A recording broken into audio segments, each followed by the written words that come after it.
जी हाँ, mechanism of protein synthesis मतलब translation of messenger RNA, इसकी बात करने चल रहे हैं। हम लोगों ने ये जान लिया है अभी तक कि कौन कौन से मटेरियल्स की ज़रूरत हमको पड़ेगी इसमें। रिक्वायरमेंट पर चर्चा कर लिया था आज मैकेनिज्म। इस पर बात करेंगे कि पॉलीपेप्टाइड का निर्माण यानी कि मैसेंजर आरएनए का ट्रांसलेशन कैसे होता है। तो हमने आपको ये बताया था कि ये 3 स्टेप इसमें भी लगते हैं। 3 स्टेप्स इन प्रोटीन सिंथेसिस। इनमें से पहला स्टेप है इनिशिएशन, इसका दूसरा स्टेप है एलोंगेशन और इसका तीसरा स्टेप है टर्मिनेशन। ये 3 स्टेप में आपका ये मैसेंजर आरएनए ट्रांसलेट हो करके पॉलीपेप्टाइड बन जाता है। Initiation, elongation and termination. 1 by 1 हम देखेंगे। आपको पता है कि डीएनए रेप्लिकेशन में भी यही 3 स्टेप थे, आरएनए के निर्माण में यही 3 स्टेप थे, और अब प्रोटीन का निर्माण होना है तो इसमें भी यही 3 स्टेप पाए जाएंगे। यहाँ पर कौन कौन से हैं ये? Initiation, elongation and termination. Initiation का मतलब होता है किसी भी प्रक्रिया का प्रारंभ होना। तो यहाँ पर पॉलीपेप्टाइड निर्माण की प्रक्रिया का प्रारंभ होने जा रहा है। तो बात करेंगे सबसे पहले इनिशिएशन की।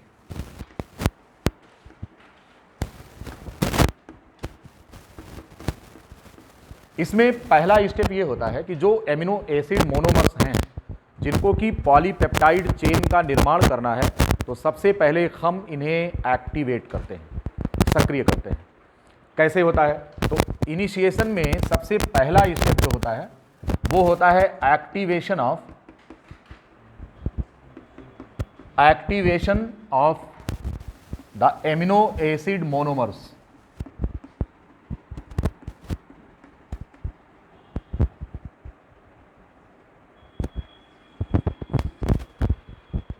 using adenosine triphosphate as the energy donor।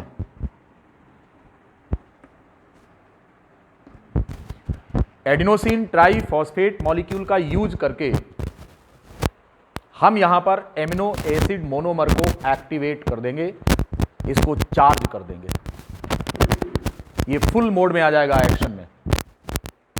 और ध्यान रहे कि जब तक ये काम नहीं होगा कोई भी एमिनो एसिड बिना एक्टिवेशन के वो पॉलीपेप्टाइड चेन का हिस्सा नहीं हो सकता। तो पॉलीपेप्टाइड निर्माण की प्रक्रिया में सबसे पहला स्टेप यही है कि हम पहले उस एमिनो एसिड को क्या कर दें? एक्टिव कर दें।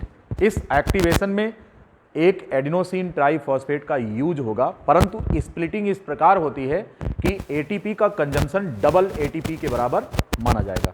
हम लेंगे इसको, स्प्लिटिंग कैसे करेंगे?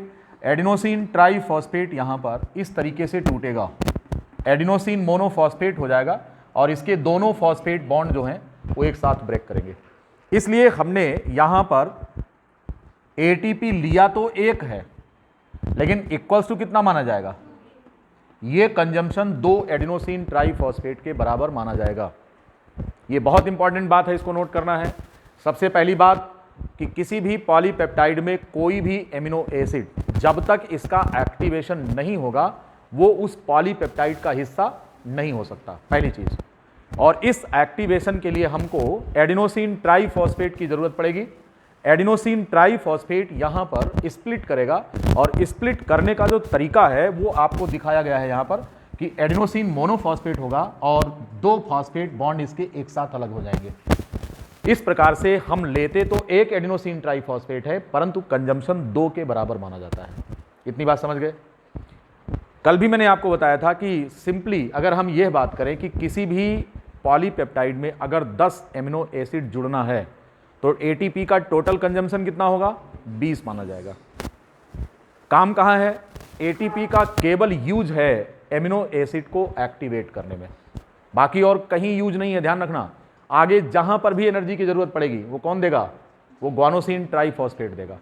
एडिनोसिन ट्राइफॉस्फेट का सिंगल यूज है यहां पर, और वो केवल एमिनो एसिड मोनोमर को चार्ज करने का है। इतनी बात समझ में आ गई सभी को? कितना माना जाएगा? पर एमिनो एसिड कंजम्पशन 2 के बराबर मानेंगे। लेते 1 है, मानेंगे 2, क्योंकि इस प्रकार ब्रेकेज हो रहा है इसका बॉन्ड का, दोनों फॉस्फेट बॉन्ड ब्रेक कर रहे हैं। ठीक, इतनी बात समझ गए। अब कोई भी एमिनो एसिड हो, पॉलीपेप्टाइड का कोई भी एमिनो एसिड हो, चाहे पहला एमिनो एसिड है या फिर बाद के जितने एमिनो एसिड हैं, इन सभी की चार्जिंग जरूरी है। तो अगर किसी भी पॉलीपेप्टाइड में 50 एमिनो एसिड जोड़ने हैं तो सीधा सीधा 100 एटीपी की आपको जरूरत पड़ेगी। इतनी बात समझ गए। ठीक, अब चलिए पहला एमिनो एसिड है कौन।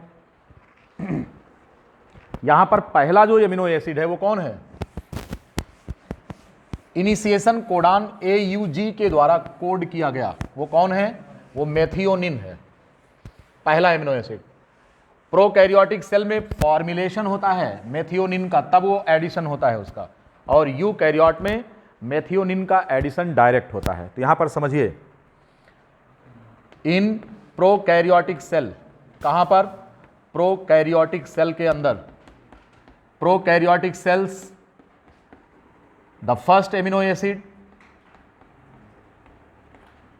इज कोडेड बाय, किससे कोड किया गया है,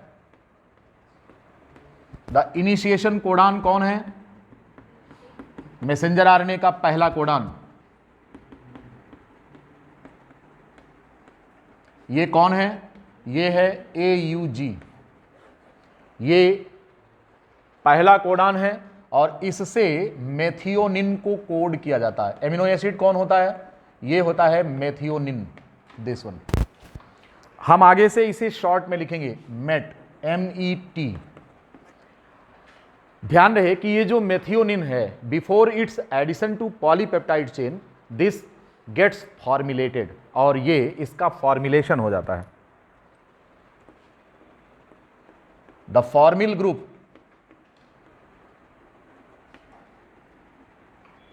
is added to methionine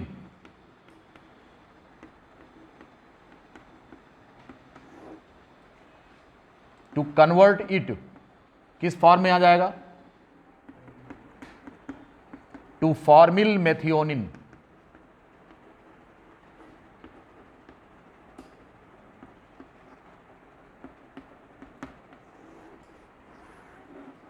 हम इसको FMET कहते हैं, फॉर्मिल मेथियोनिन। ध्यान रहे ये काम किस में हो रहा है, फॉर्मुलेशन, प्रोकैरियोटिक सेल में, यूकैरियोट में नहीं होता। अब यहीं पर डिफरेंस लिख लेंगे, इन यूकैरियोट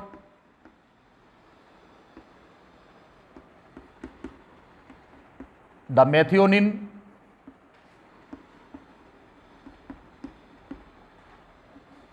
एडेड डायरेक्टली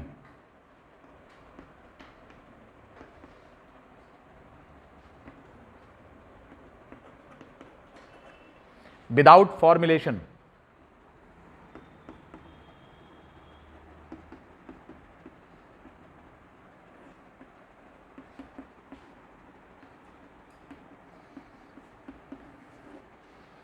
इस प्रकार से आप अगर देखें, प्रोकैरियोटिक सेल में तो ये FMET है और यूकैरियोटिक सेल में MET है डायरेक्ट।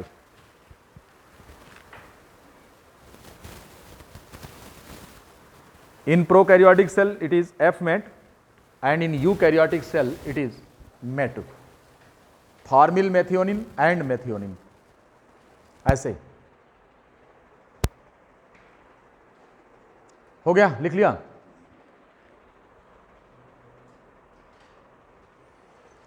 इनका एक्टिवेशन होगा, एमिनो एसिड जो मेथियोनिन है या फॉर्मिल मेथियोनिन, जो भी केस हो, इसके साथ एडिनोसिन ट्राइफॉस्फेट, फिर ये क्या होगा, एक्टिवेटेड एमिनो एसिड हो जाएगा।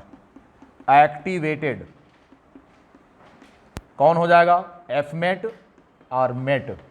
ये जो एमिनो एसिड है एक्टिवेट हो गया, प्लस यहां पर एडिनोसिन मोनोफॉस्फेट होगा प्लस PPI होगा। ऐसे इस तरह से एडिनोसिन ट्राइफॉस्फेट को ब्रेक किया, जो एनर्जी मिली उसको इन दोनों ने ले लिया और एक्टिव हो गए। तो एक्टिवेटेड ये फॉर्मिल मेथियोनिन किसमें, प्रोकैरियोट में, और एक्टिवेटेड मेथियोनिन किसमें, यूकैरियोट में। ऐसे लिखा जाएगा। ये पहला एमिनो एसिड है जो एक्टिव हुआ है। अब दूसरा एमिनो एसिड एक्टिव होगा, वो कौन है, जो कोडान नंबर सेकंड से डी कोड होगा और ध्यान ये रहे कि वो पहला इलांगेटर है, लेकिन है इस सीरीज का कौन सा, दूसरा कोडान है, क्योंकि पहला कोडान कौन है, इनिशिएशन कोडान, दूसरा कौन होगा, इलांगेशन कोडान होगा। लेकिन दूसरा जो इलांगेशन कोडान है इसी को हम पहला इलांगेटर कहते हैं, इलांगेटर सीरीज का पहला कोडान होता है। बात समझ में आ रही है ना। चलिए, अब दूसरा जो एमिनो एसिड होगा वो कौन है, एमिनो एसिड मान लो ये सेकंड है। क्यों, इसको फिक्स क्यों नहीं कर रहे हैं, क्योंकि ये डिपेंड करेगा कि नंबर 2 पर कोडान कौन सा है। तो जो कोडान होगा वो अपने रिस्पेक्टिव एमिनो एसिड की बात करेगा, तो इसलिए हमने इसको AA2 कहा है। ये इसका भी वही एक्टिवेशन होगा। फिर क्या होगा, ये एमिनो एसाइल कहलाएगा। क्या कहलाएगा, एक्टिवेटेड एमिनो एसिड को यहां पर एमिनो एसाइल बोलेंगे। एमिनो एसाइल कॉम्प्लेक्स है ये, प्लस AMP प्लस PPI, ये हो जाएगा। अब आप देख रहे हैं कि यहां पर हमने क्या बोला है, इसको फॉर्मिल मेथियोनिन या मेथियोनिन। दूसरा एमिनो एसिड कौन है, इसको एमिनो एसाइल ग्रुप कहेंगे। एमिनो एसाइल तब कहते हैं जब ये एक्टिवेट हो जाता है ATP के साथ, तो इसको एमिनो एसाइल बोलेंगे। ठीक, कितने एमिनो एसिड आपके पास, 2। एक श्रृंखला की शुरुआत करने वाला वो कौन है, यूकैरियोट में मेट और प्रोकैरियोट में एफ मेट, और दूसरा कौन है, वो एमिनो एसाइल ग्रुप है। कब बना, एक्टिवेट हो गया। किससे एक्टिवेट हुआ, एडिनोसिन ट्राइफॉस्फेट से। कितनी बात समझ में आ गई सभी को। चलिए, अब ये जो एमिनो एसिड यहाँ तैयार हो गए हैं, चार्ज्ड हो गए हैं, एक्टिव हो गए हैं, अब इनको तलाश है किसकी, ट्रांसफर आरएनए की, क्योंकि ट्रांसफर आरएनए ही इनको लेकर जाएगा राइबोसोम पर और जोड़ेगा। तो अब ये क्या होंगे, अब ट्रांसफर आरएनए इनके साथ अटैच होगा। मिटाएं सारा। अब देखिए, ये जो एक्टिवेटेड एमिनो एसिड्स हैं ये ट्रांसफर आरएनए के साथ अटैच हो जाएंगे। ठीक है,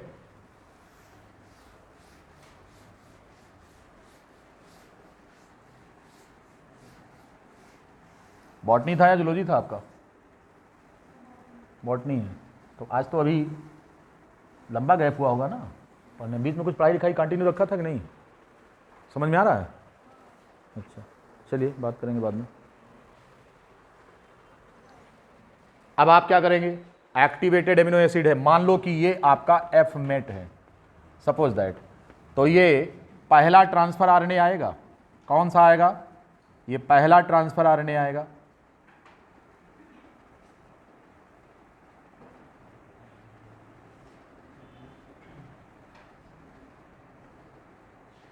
फाइव कौन है, ये है। 3 कौन है, ये है। ऐसे उल्टा बनाया हमने। ठीक है, वेरिएबल आर्म किस साइड में होता है, 3 वाले साइड में होता है। अब इसको चाहे तो ऐसे पलट देते तो इधर हो जाता है। ये आपका कोडान एंटी कोडान है। ठीक है, ये कौन सा ट्रांसफर आरएनए है, हम इसको इनिशिएटर tRNA बोलेंगे। क्या बोलेंगे इसको,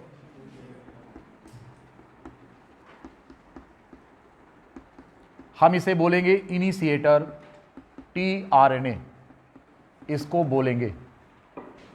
क्यों, जो इनिशिएशन कोडान के लिए बना है वो इनिशिएटर tRNA है, और वो या तो मेथियोनिन को अपने साथ जोड़ेगा या फिर फॉर्मिल मेथियोनिन को जोड़ेगा, या अगर हम बात करें तो ये मेट होगा मेथियोनिन यूकैरियोट में, और प्रोकैरियोट में एफ मेट होगा। ये जुड़ जाएगा और इस कॉम्प्लेक्स का नाम होगा फॉर्मिल मेथियोनिल tRNA।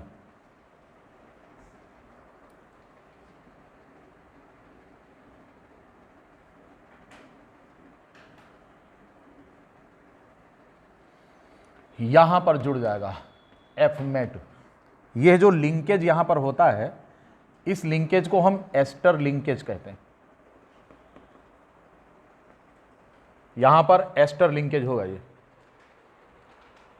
फॉर्मिल मेथियोनिल अगर है, इसको हम बोलेंगे F met tRNA, F met tRNA बोलेंगे इसको, फॉर्मिल मेथियोनिल tRNA। यहां पर फॉर्मिल मेथियोनिल ग्रुप tRNA के साथ जब अटैच होता है 3 प्राइम पर, तो यहां पर एस्टर लिंकेज बनता है।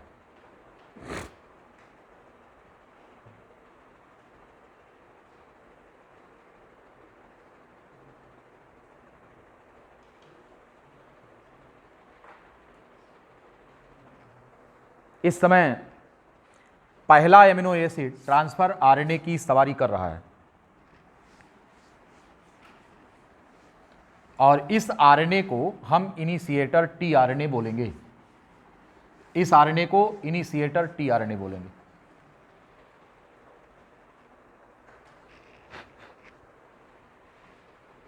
इनिशिएटर टीआरएनए बोलेंगे इसको, ठीक। इसी तरीके से दूसरा देखेंगे, एमिनो एसिड सेकंड, इसके साथ कौन आएगा?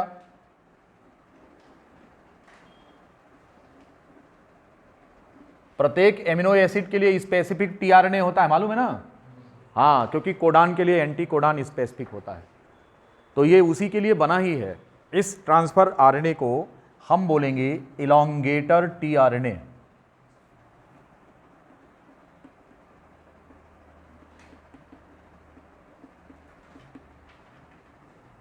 इस सीरीज का ये पहला ट्रांसफर आरएनए है, इलोंगेटर टीआरएनए फर्स्ट। यद्यपि ये दूसरा ट्रांसफर आरएनए है, परंतु इलोंगेटर सीरीज का कौन सा है?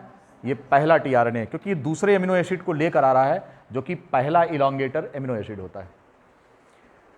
अब इसके साथ जब ट्रांसफर आरएनए जुड़ेगा तो कंडीशन क्या होगी? ये बन जाएगा कॉम्प्लेक्स, इसका नाम है एमिनो एसाइल टीआरएनए। क्या बनेगा?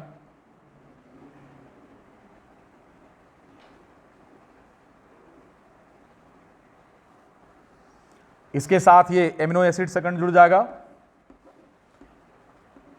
यहां पर भी ध्यान रहे कि लिंकेज वही होगा, कौन सा है? लिंकेज यहां पर वही एस्टर लिंकेज होगा।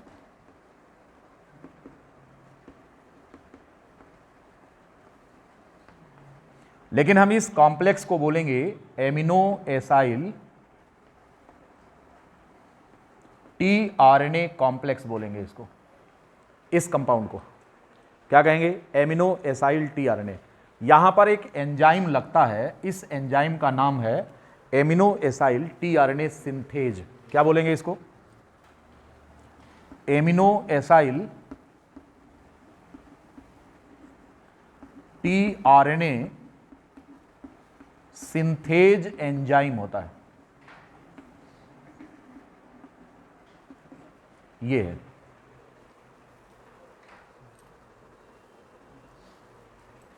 ठीक है। कौन सा यहां पर एंजाइम लग रहा है? एमिनो एसाइल टीआरएनए सिंथेज लगता है यहां पर।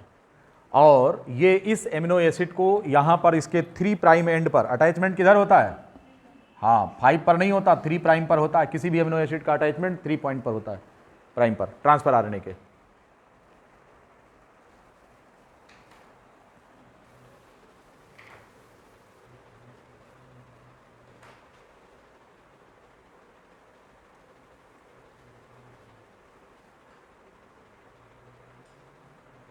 लिख लिया होगा।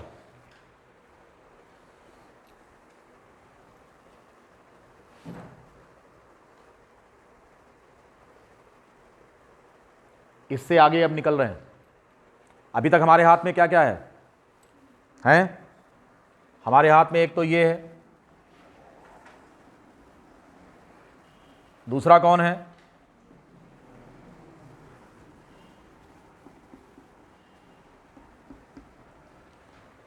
ये 2 ट्रांसफर आरएनए हैं, अकेले नहीं हैं, बल्कि लोडेड हैं। किससे लोड हो गए हैं? एमिनो एसिड से। इन पर भी एमिनो एसिड, पहला एमिनो एसिड है फॉर्मिल मेथियोनिन जुड़ गया है, अगर यूकैरियोट होगा तो मेथियोनिन जुड़ा होगा। और दूसरा कौन है? एमिनो एसिड सेकंड इस पर जुड़ गया है, दूसरा यानी कि इलांगेटर सीरीज का पहला एमिनो एसिड। सबको समझ में आ रही बात? तो दोनों ट्रांसफर आरएनए हमारे पास हैं। हमको ये बार बार ध्यान रखना है कि जब हम इससे आगे चल रहे हैं तो हमारे हाथ में है क्या। जब हम यहाँ से आगे चल रहे हैं तो हमारे पास 2 ट्रांसफर आरएनए हैं। एक इस हाथ में है, क्या नाम है इसका? फॉर्मिल मेथियोनिल टीआरएनए, एफमेट टीआरएनए है। दूसरे हाथ में कौन है? Amino acyl tRNA complex. ये दोनों हाथ में हैं, एक में ये, एक में ये। अब क्या करना है? चूंकि ये अलग अलग हैं, अभी दूरियां हैं इनके बीच में, और अगर बायोमोलिक्यूल्स में आप जानते हैं कि अगर दूरी है तो मॉलिक्यूलर रिएक्शन नहीं होते, because these do not carry any kind of charge. जब इन पर चार्ज नहीं होता तो आयनिक रिएक्शन तो है नहीं कि इलेक्ट्रोस्टैटिक फोर्स ऑफ अट्रैक्शन है, दूसरे को अप्रोच करके और झट से रिएक्शन कर लेंगे, क्योंकि मॉलिक्यूलर रिएक्शंस जो होते हैं ये स्लो स्पीड होते हैं। Because these have to make the approach, एक दूसरे से कोलाइड करना पड़ता, टक्कर करनी पड़ती है। इस टक्कर में भी जिनके बीच टक्कर होती है कोई जरूरी नहीं कि रिएक्शन हो ही जाए, टक्कर हो लेकिन टक्कर इफेक्टिव हो, इसलिए ऐसे कोलिजन को क्या कहते हैं, इफेक्टिव कोलिजन कहते हैं, राइट। या तो और ये कैसा होता है, ये रैंडम हो सकता है, अपने आप हो रहा हो, या फिर इनको कोई लेकर आ रहा हो। तो यहाँ पर अपने आप की कोई ज़रूरतें नहीं है क्योंकि सब कुछ टारगेटेड है। यूं ही कोई अमीनो एसिड यूं ही फॉर्मिल मेथियोनिल टीआरएनए से टकराएगा नहीं, टकराना तो है ही नहीं है क्योंकि लॉन्च करना है, अपने आप नहीं आना है। तो इनको लेकर आता है कौन, ट्रांसफर आरएनए, और कहता है चलो बॉन्ड बनाया जाए, चलो बॉन्ड बनाए, चलो बॉन्ड बनाए। कहाँ बनाए, राइबोसोम पर जाएं और चलो बॉन्ड बनाएं। अप्रोच करना है एक दूसरे से। कौन सा बॉन्ड बनेगा, पेप्टाइड बॉन्ड बनेगा, दो एमिनो एसिड के बीच में पेप्टाइड लिंकेज बनेगा। ये तभी होगा जब दोनों एक दूसरे के नज़दीक आएंगे, प्रॉक्सिमिटी बढ़ेगी। नज़दीक आने के लिए इनको एक सीट की ज़रूरत है, and now that seat is known as ribosome.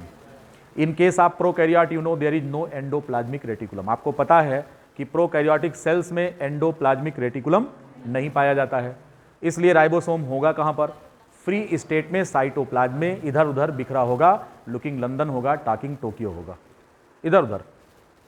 कितने यूनिट हैं, दो, कौन कौन से, larger unit 50s, smaller unit 30s, इधर उधर पड़े होंगे।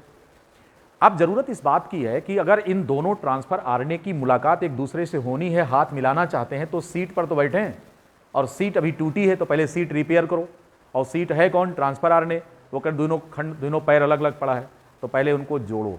अगला स्टेप जो हमारा होगा वो कौन सा लक्ष्य है कि जो टूटे हुए राइबोसोम की सब यूनिट्स हैं इनको पहले आपस में जोड़ा जाए, ठीक। तो चलिए अगला स्टेप देखते हैं क्या होता है। यहां तक की कहानी समझ में आई। कौन से स्टेप में चल रहे हैं अभी हम, इनिशिएशन, प्रारंभ हुआ है प्रोटीन निर्माण का क्या, बिल्कुल नहीं, अभी शुरुआत नहीं हुई है, शुरुआत हो गई है लेकिन शुरुआत की प्रक्रिया में है, अभी कंप्लीट नहीं, इनिशिएशन अभी कंप्लीट नहीं हुआ है, राइट। तो आइए और हम अगली बात अब राइबोसोम की करें और जो बिखरे हुए हैं उनको संजोया जाए। इसको मिटा देंगे, उठा दो।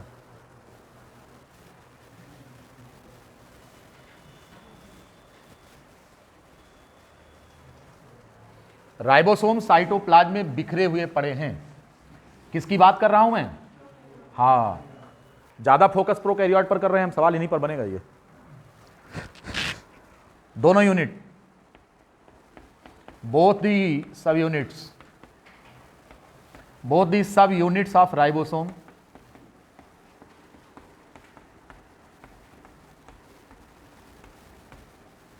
कौन सा ribosome, 70s, now present in cytoplasm in free state,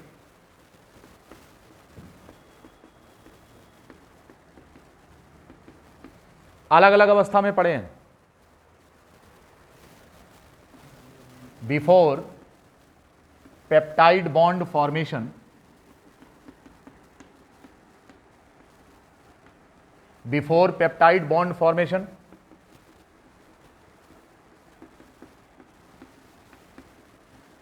these subunits of ribosomes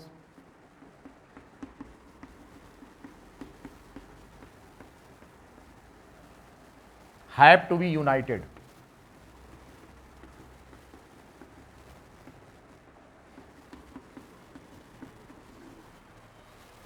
ribosomes की इन दोनों यूनिट को आपस में जुड़ना जरूरी है। तो पहले यही काम होगा, हम क्या करेंगे, पहले इनको जोड़ेंगे।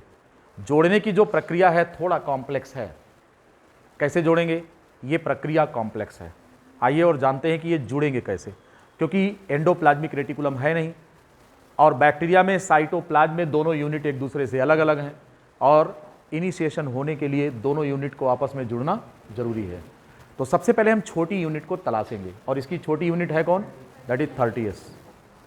तो ये स्टेप वाइज होगा। ये जो आपका जो 30s यूनिट है, क्या नाम है इसका, 30s यूनिट ऑफ राइबोसोम, ये इनिशिएशन फैक्टर थर्ड, मैंने आपको बताया था 3 इनिशिएशन फैक्टर होते हैं, कहाँ पर, प्रोकैरियोट में। क्या नाम है उनके, IF1, IF2 और IF3।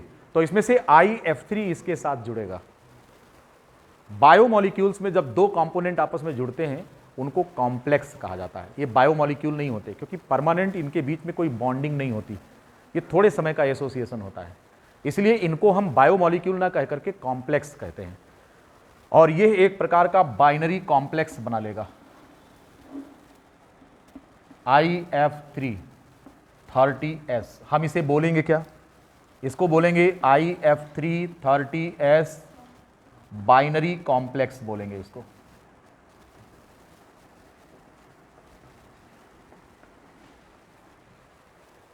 IF3 30S binary complex. Binary माने दो कंपोनेंट आपस में जुड़ गए हैं। ये कौन कौन से हैं? एक तो 30S यूनिट है राइबोसोम की, और दूसरा इनिशिएशन फैक्टर थर्ड का संबंध बन जाता है। इस तरह से दो बायोमोलिक्यूल के बीच का जो संबंध है ना, इस कॉम्प्लेक्स को हम बाइनरी कॉम्प्लेक्स कहते हैं।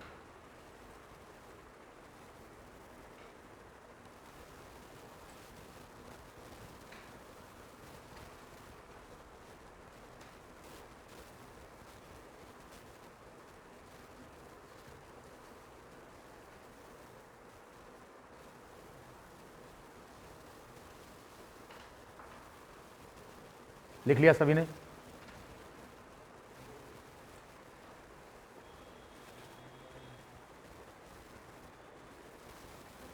(30S + IF3 = IF3 30S), ये इनिशिएशन कॉम्प्लेक्स होता है। 30S IF3 binary initiation complex कहेंगे इसको। ये इनिशिएशन कॉम्प्लेक्स क्योंकि शुरुआत करने जा रहा है ये। और बाइनरी क्यों कह रहे हैं? क्योंकि दो कंपोनेंट एक दूसरे के साथ जुड़े हैं। यहां तक की बात परफेक्टली समझ में आ गई होगी आपको, क्यों भाई? ठीक है, अब आगे बढ़ेंगे। क्या इससे काम चल जाएगा? नहीं, अभी बड़ी वाली यूनिट बाहर है। बड़ी वाली यूनिट को लाकर जोड़ने के पहले आप इनके साथ मैसेंजर आरएनए को अब जोड़ लीजिए इसी समय। किसको जोड़िए? मैसेंजर आरएनए को। अब आपको पता है कि मैसेंजर आरएनए राइबोसोम की 30S यूनिट के साथ कैसे जुड़ेगा। तरीका मैंने बताया था। राइबोसोम के पास जो 30S यूनिट है इसमें 16S राइबोसोमल आरएनए होता है, बताया था। और ये 16S ribosomal RNA messenger RNA के कौन से सेगमेंट के साथ बॉन्ड बनाएगा? बता सकते हैं? कौन बताएगा? ध्यान से सुनिए इस स्टेप को, क्वेश्चन बहुत पूछा जाता है। ये 30S यूनिट में उपस्थित 16S ribosomal RNA messenger RNA के किस सेगमेंट के साथ पैचअप करेगा, ये क्वेश्चन है। साइन डेलगार्नो सीक्वेंस बताया था, हैं? नहीं बताया था? साइन डेलगार्नो सीक्वेंस, SDS याद आया? वही जुड़ेगा यहां पर। कितने बेस पेयर बताया था? हैं? 6 बताया था। क्या था उसका system? AGG AGG AGG AGG, ये बताया था ना, याद आ गया? तो ये उसके साथ जुड़ेगा। 16S में कौन सा होगा उसका कॉम्प्लेक्स? उसका कॉम्प्लीमेंट्री होगा। A के साथ पर U होगा, UCC UCC, यही तो होगा ना। उधर AGG है तो कहीं UCC, कहीं UCC AGG, आओ जुड़ जाएं, तो जुड़ गए। Shine Dalgarno sequence messenger RNA के साथ जो लगा है, ये 30S राइबोसोमल सब यूनिट के 16S राइबोसोमल आरएनए का जो कि कॉम्प्लीमेंट्री होता है बॉन्ड बना लेगा। कैसे होगा? अगले स्टेप में देखिए। अगले स्टेप में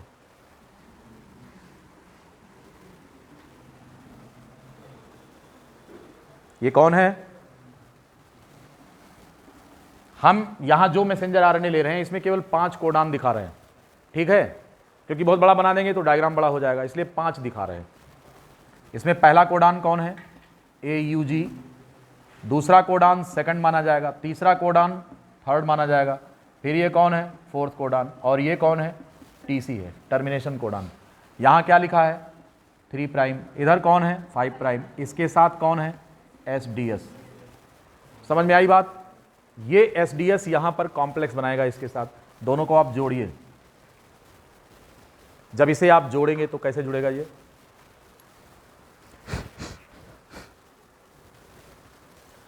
ये IF3 यहां पर पहले से ही मौजूद है।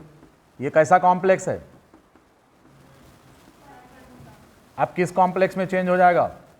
अब ये टर्नरी कॉम्प्लेक्स में चेंज हो जाएगा। टर्शियरी नहीं, टर्नरी कॉम्प्लेक्स। क्यों? क्योंकि मैसेंजर आरएनए अब इसके साथ जुड़ रहा है। 2 पहले से थे, तीसरा का आ गया। अब क्या बनेगा? अब टर्नरी कॉम्प्लेक्स बनेगा।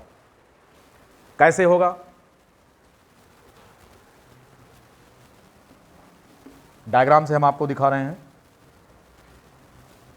ये आपका एसडीएस है, ये मैसेंजर आरएनए है, AUG 2, 3, 4 एंड TC।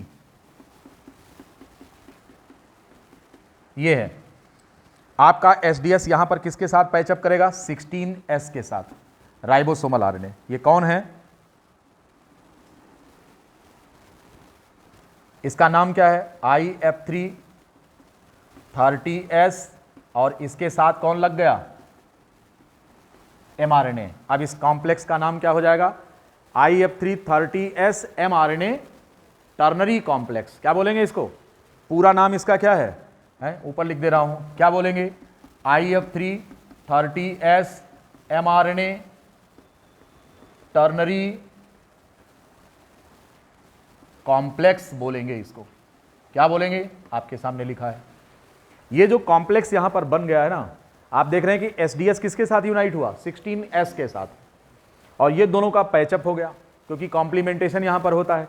यहां पर होता है AGG, नीचे होता है UCC, और ये बॉन्ड बना लेते हैं इनके साथ।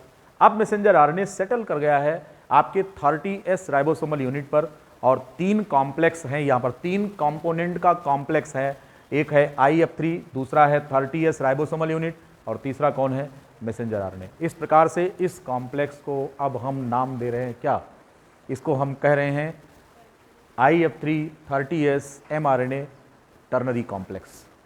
इनिशिएशन कॉम्प्लेक्स लिखा करेंगे, टर्नरी इनिशिएशन कॉम्प्लेक्स। समझ में आई बात?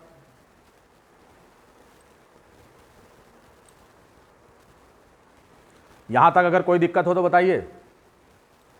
किताब से पढ़ोगे सो जाओगे। एक के पेज में सारा सब डिस्क्राइब कर दिया, पूरा सब बना दिया एकदम, इतना भयंकर कि आपको लगेगा कि क्या पढ़ रहे हैं ये। एक एक स्टेप समझोगे तो दिक्कत नहीं आएगी।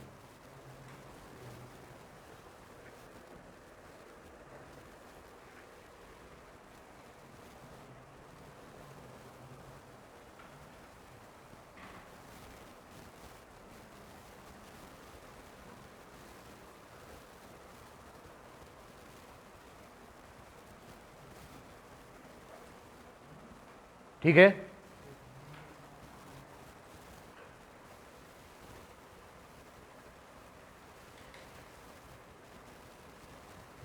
आगे चलेंगे।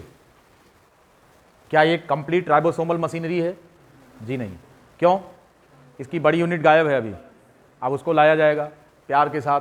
किसको लाएंगे? लार्जर सब यूनिट इसकी कौन सी है? 50S। उसको लाएंगे, और उसके आने के साथ साथ उसके साथ ही कौन आएगा?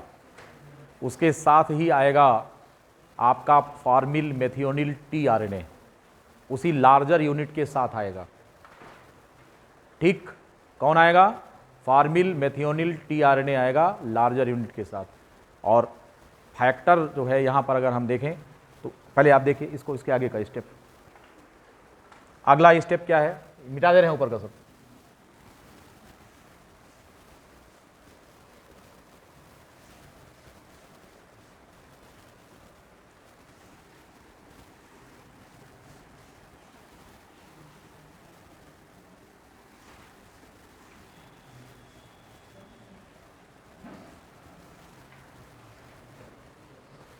ध्यान से देखिए, ये आपकी ये 30S यूनिट है। अब हम एसडीएस फेसडीएस नहीं दिखा रहे हैं, सब हटा दे रहे हैं। ठीक है, हाँ, कहाँ तक दिखाते रहेंगे इन सब चीज़ों को? तब बहुत कॉम्प्लेक्स डायग्राम हो जाएगा। हम सीधा इस पर मैसेंजर आरएनए को बैठा हुआ दिखा रहे हैं।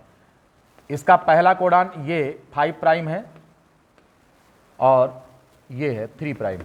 ये है IF3 30S mRNA कॉम्प्लेक्स है।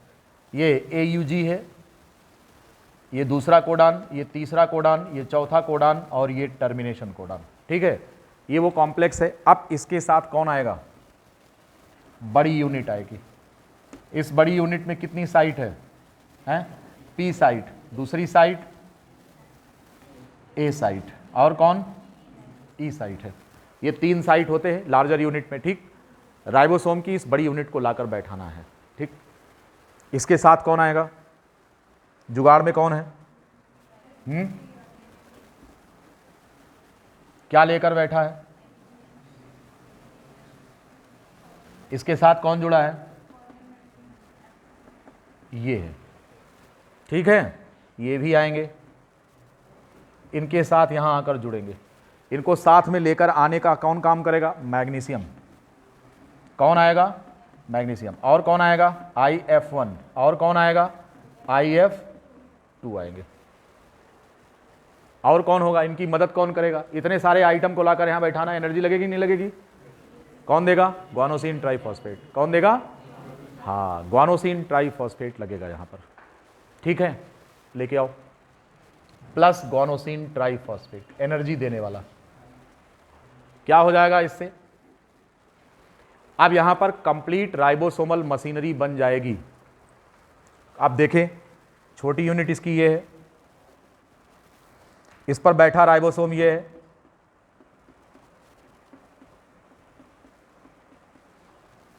ये है राइबोसोम। ये क्या है? IF3। और कौन है? 30S। और कौन है? ये mRNA। ये mRNA है। इसके साथ कौन बैठ रहा है? अब बड़ी यूनिट, इसकी P साइट ये है, इसकी A साइट ये है, और एग्जिट साइट ये है। और जगह पर बैठा कौन है? ये अपनी पोजीशन ले लेता है यहां पर। कहां पर?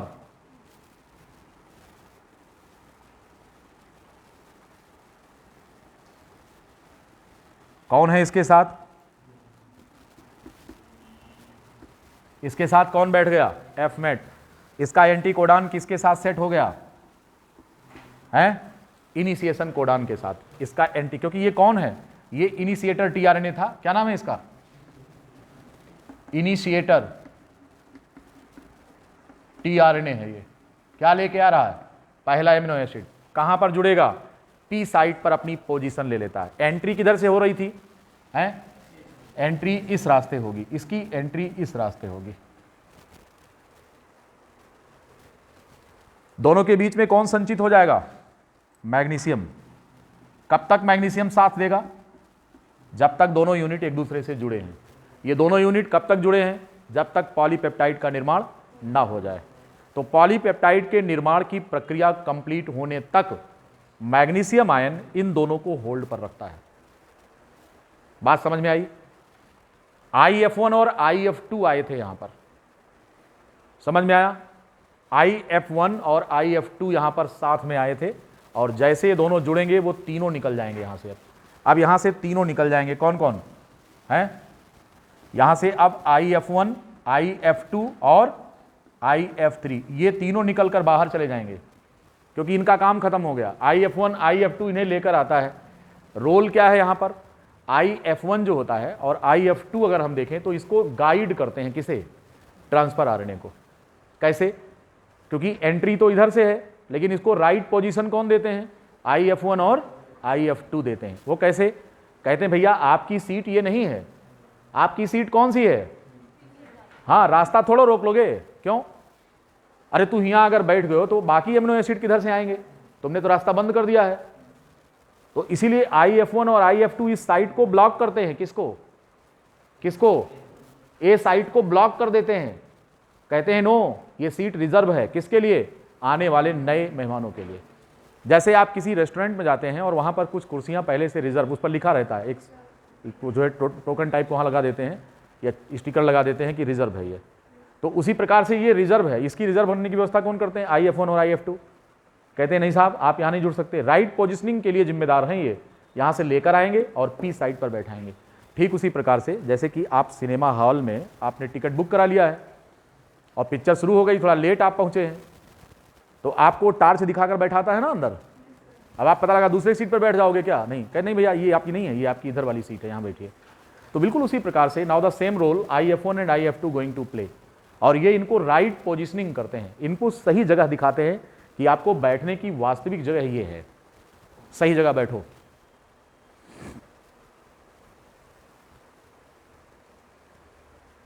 तो अलग से कहीं मेंशन कर लेना, IF1 and IF2 give the right position to formyl methionyl tRNA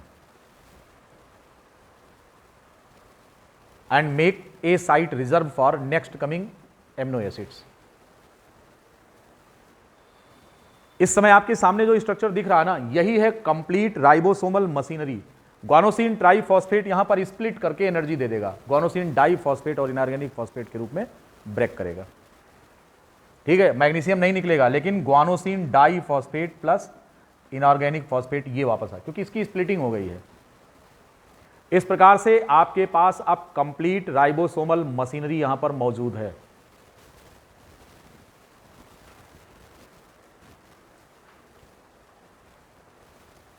यहां तक आते आते अब इनिशिएशन का स्टेप समाप्त हो चुका है। यहां तक आते आते अब क्या हुआ, इनिशिएशन का स्टेप समाप्त हो चुका है। एनर्जी के रूप में कितने मॉलिक्यूल यूज हुए अभी तक, कितने हैं? दोनों एमिनो एसिड के लिए एटीपी यूज हुआ है। चलो मान लो अभी उसका दूसरे वाले का हम यूज ना करें तो यक्के वाले का माने तो 2 एटीपी यूज हो गया और 1 ग्वानोसिन ट्राइफॉस्फेट यूज हो गया इनिशिएशन तक आते आते। और यहां तक आते आते इनिशिएशन की आपकी ये प्रक्रिया समाप्त हो गई है। तो यहां तक क्या लिखेंगे, नाउ द इनिशिएशन कंप्लीट्स। और अब हम चलेंगे और अगला स्टेप पढ़ेंगे, नाम क्या है उसका, एलोंगेशन। अगला स्टेप पढ़ेंगे एलोंगेशन का।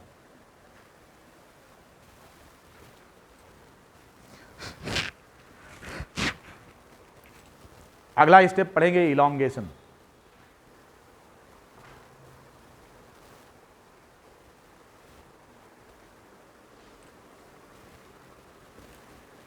लिखा सबने?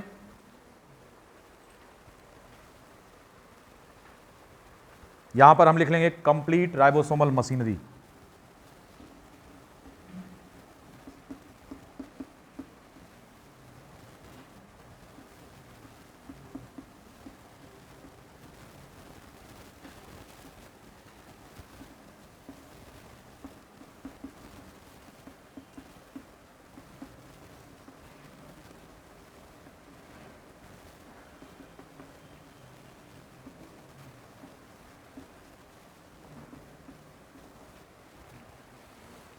प्रोटीन सिंथेसिस के लिए कंप्लीट राइबोसोमल मशीनरी है।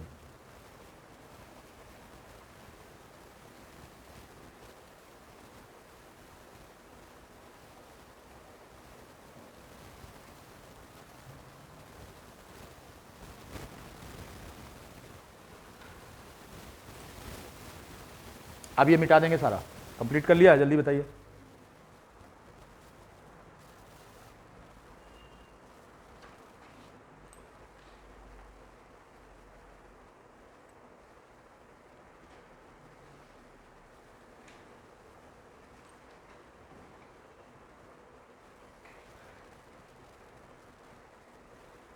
अगला स्टेप कौन सा पढ़ेंगे, नेक्स्ट, दैट इज एलोंगेशन।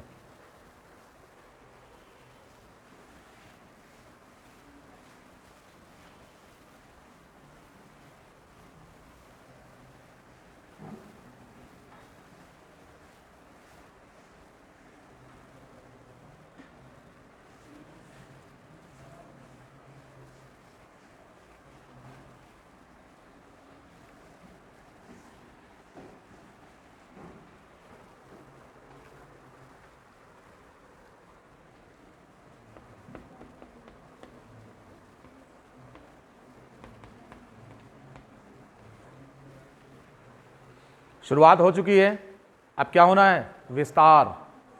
विस्तार का मतलब क्या है, पहली मोती पिरो दिया हमने, वो कौन सी थी, है फॉर्मिल मेथियोनिल tRNA की। तो फॉर्मिल मेथियोनिल पहली मोती है।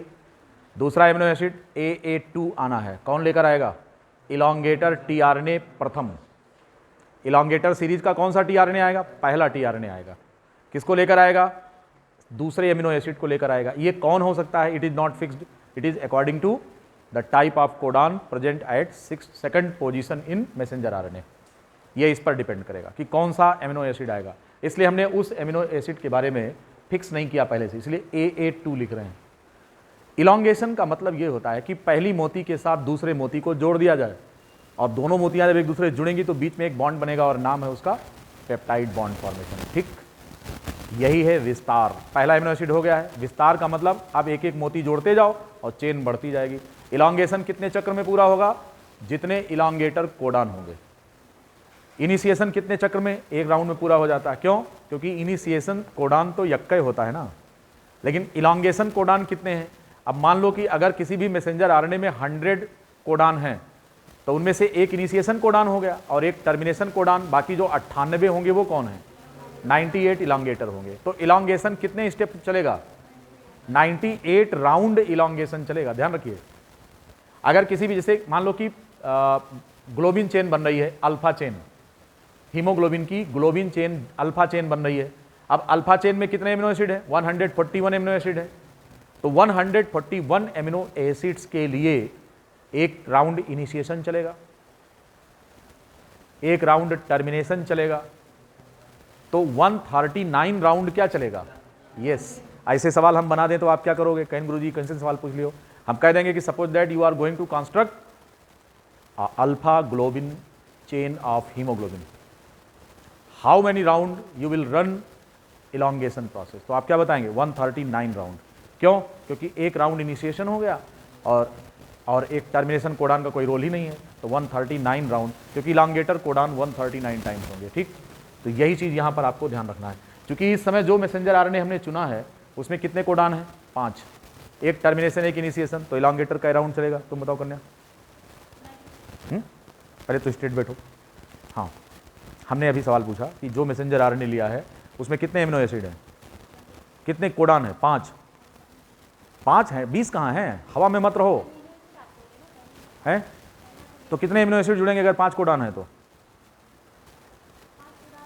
हाँ, तो एमिनो एसिड कितना जुड़ेंगे पॉलीपेप्टाइड चेन में? अरे भाई, अगर 5 एमिनो एसिड, 5 कोडान है एक मैसेंजर आरएनए में, तो एक तो टर्मिनेशन कोडान हुआ, कोई एमिनो एसिड नहीं देगा, तो बाकी कितने बचे? 4। तो एक इनिशिएशन वाला एमिनो एसिड जुड़ जाएगा और बाकी उसमें 3 वो हैं जो इलांगेटर वाले जुड़ेंगे, तो 4 ही तो जुड़ेंगे। तो 5 अगर कोडान है किसी भी एमिनो एसिड में, तो 4 एमिनो एसिड वाला पॉलीपेप्टाइड टेट्रापेप्टाइड बनेगा। क्या बनेगा? टेट्रापेप्टाइड। आइए और देखें कैसे होगा। आपकी जो राइबोसोमल मशीनरी है वो तैयार है। ये राइबोसोमल मशीनरी है, ये इसकी छोटी यूनिट है। राइबोसोम कहाँ बैठा है? ये मैसेंजर आरएनए बैठा है, ये वाला, ऐसे। पी साइट कौन है? ये है। इस पर कौन बैठा है? हैं?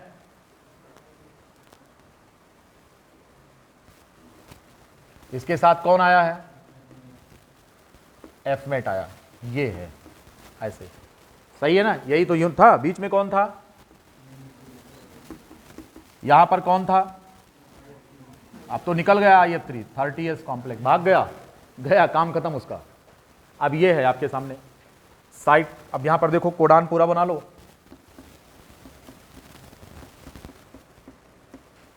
साइट कौन सी खाली है? A site. For what it is waiting? Transfer RNA carrying the second amino acid. इसी का इंतजार हो रहा है। किसका इंतजार हो रहा है? दूसरे एमिनो एसिड का इंतजार हो रहा कि आओ। अब दूसरा एमिनो एसिड कह रहा आ रहे हैं भैया, हम, घबराओ नहीं, आगे ये हैं हम। हमारे पास कौन है? हमारे पास ये है। ठीक, चूंकि प्रक्रिया इलांगेशन की है तो बिना इलांगेशन फैक्टर के कंप्लीट नहीं होगी, तो यहां पर किसकी जरूरत पड़ेगी? हैं? इलांगेशन फैक्टर की जरूरत पड़ेगी। कितने प्रकार के इलांगेशन फैक्टर बताया था? 2। एक थर्मोसेंसिटिव था EFT, और इसमें 2 थे, थर्मो अनस्टेबल और थर्मो स्टेबल। तो यहां पर कौन सा इलांगेशन फैक्टर लगेगा? Elongation factor TU। अब चूंकि इनको चढ़ाना है इस पर, तो चढ़ाने के लिए एनर्जी चाहिए ना, कौन देगा? हैं? ग्वानोसिन ट्राइफॉस्फेट लगेगा। क्या लगेगा? इन्हें चढ़ाना है भाई इस पर ले जाके, तो यहां पर लगेगा GTP।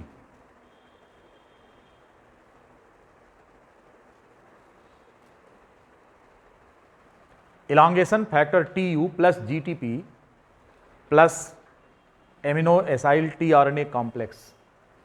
इस काम के लिए एक एंजाइम की जरूरत पड़ेगी। इस एंजाइम का नाम है पेप्टाइडिल ट्रांसफरेज एंजाइम है।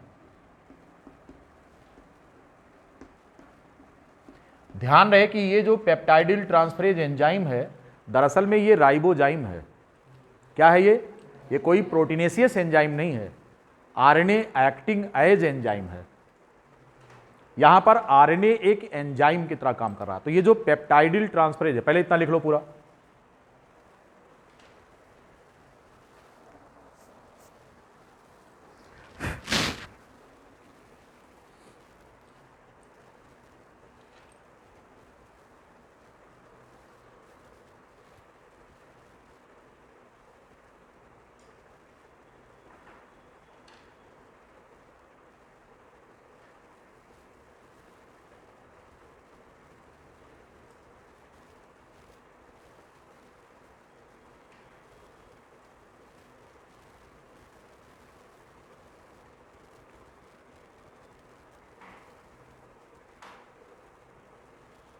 हो गया?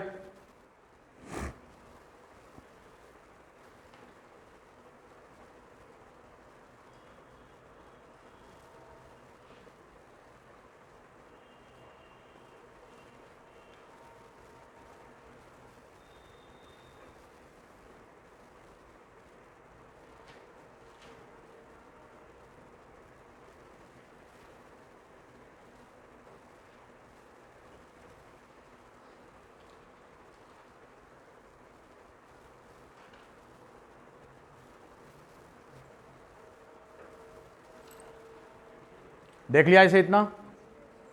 अब क्या होगा, ये इस पर आकर लोड हो जाएगा। कौन सी साइट पर? ए साइट पर। ठीक, इसको लोड करो।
इस प्रकार से आप देख पा रहे हैं यहां पर कि ये जो ट्रांसफर आरएनए दूसरा एमिनो एसिड लेकर आया था, कौन से साइट पर बैठ गया?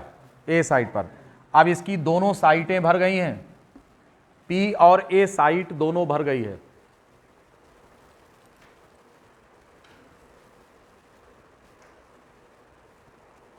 अभी ये काम पूरा नहीं हुआ, 2 स्टेप में हो रहा है ये। फिर आइए इधर, अब आप देखेंगे ये होगा।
पहले समझ लीजिए फिर बनाइए इसको, अभी टाइम दे देंगे हम आपको।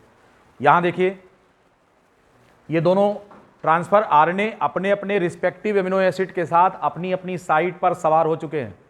यहां तक में कोई कंफ्यूजन? नो। ये काम किसने कराया? Elongation factor TU, thermo unstable.